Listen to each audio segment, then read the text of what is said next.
There's only one town named CalicoRock in the world, and it's here along the White River in the state of Arkansas. Steamboats once came here, the farthest point they could travel during the summer.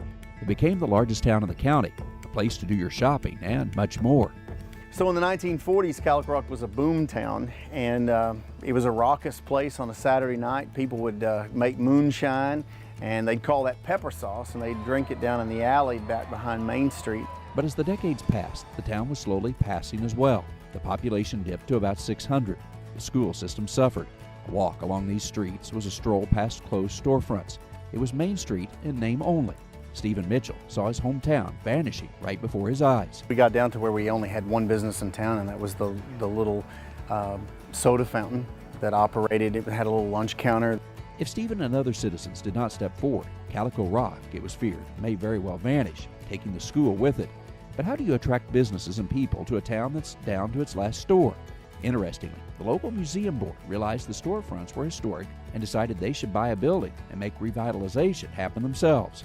An opportunity came to buy a building. We had no money, absolutely nothing in the bank, and they wanted $30,000 for the building.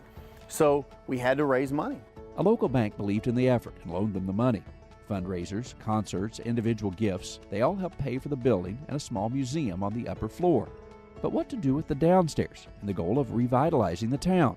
Our idea was to contact local artisans in the area and get them to come in and put booth space. It had worked in flea markets, why couldn't it work for artisans and cooperatives? They charged the local artists no rent, just a commission on sales. Today, there are about 30 such vendors. It paid for the building and enough money to buy another building. The museum board began the Printing Press Cafe. Beautifully restored, it now provides a place for people to eat. And when that business generated a profit, well, of course, there was only one thing to do: buy yet another building. We created the Art Center.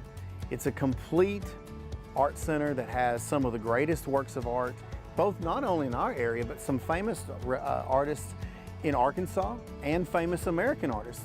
They get works on loan from larger galleries, and in the basement of that building, they created a science center. Now the museum, art, and science centers created a draw for school groups that visit from hours away. In all, the museum board now owns 7 buildings.